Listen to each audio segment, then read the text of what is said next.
One of the most challenging things that students come across in drawing one class is when drawing a still life, there's usually some kind of bottle or cup or bowl, and these things have circular openings and often circular bases too, and those circles become foreshortened, so they're really difficult to draw.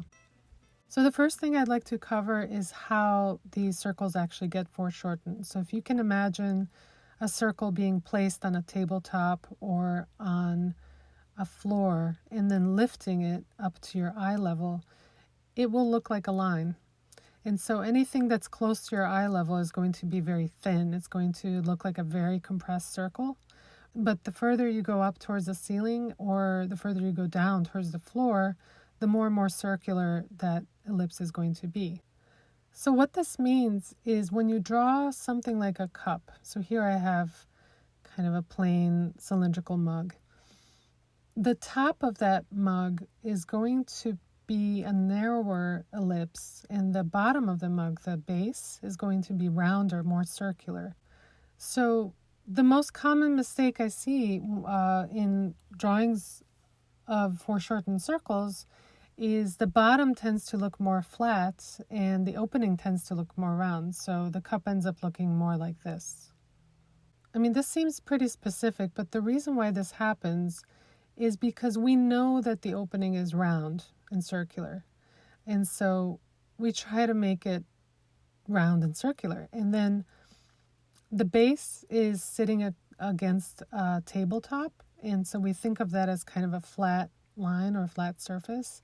And so that gets more flattened. So basically what it is the things we know about cups versus the things that we actually genuinely see are kind of in dissonance.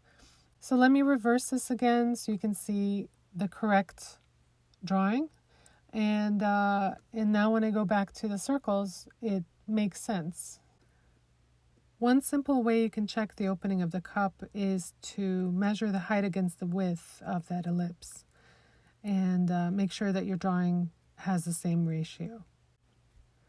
Another thing you can check for is symmetry. So this is where you draw a vertical line and a horizontal line, and then see if the distance from the center to the edges of the ellipse is the same. So it should be the same. Here's an interesting one. So some people tend to make the ends of the ellipse too sharp and others tend to make the top and bottom too flat. And I'm not sure why this happens, but it really depends on the person.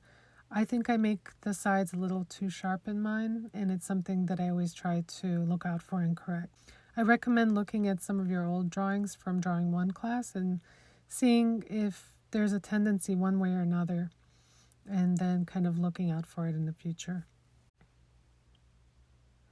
Another way to approach this particular part of the drawing is to draw the entire ellipse on the bottom. So not just the bottom half, but basically draw the ellipse of the base as though it's a transparent object, even if it's not, just to make sure that things are lined up and symmetrical, and then you can just erase what's on the inside.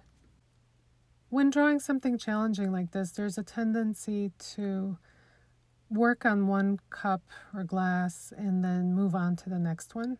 I recommend setting a timer and actually spending about 1 minute drawing all of them. It's important for your eyes to have all of them in front of you on your paper, even if they're roughly drawn or asymmetrical. It doesn't matter. Just get them all in before you start detailing them or refining them. Now that I have my initial gesture drawing, I'm going to work on each glass to try and correct the gesture drawing itself. So now I'm using a softer pencil and I'm doing things like measuring, using organizational lines to check how things are lined up, to check the symmetry. And I'm going to leave all of those in. I'd like you to leave those in when you turn in this assignment. This drawing took me approximately 2 hours to complete, and although it was pretty tedious, there was a lot of erasing, a lot of trying to correct those curves, it was quite satisfying in the end. And I'd say it's a great exercise because it really helps you see how those circles are foreshortened, and in the future when you're drawing a still life and you come across something like this, you'll have a much better idea of how to approach it.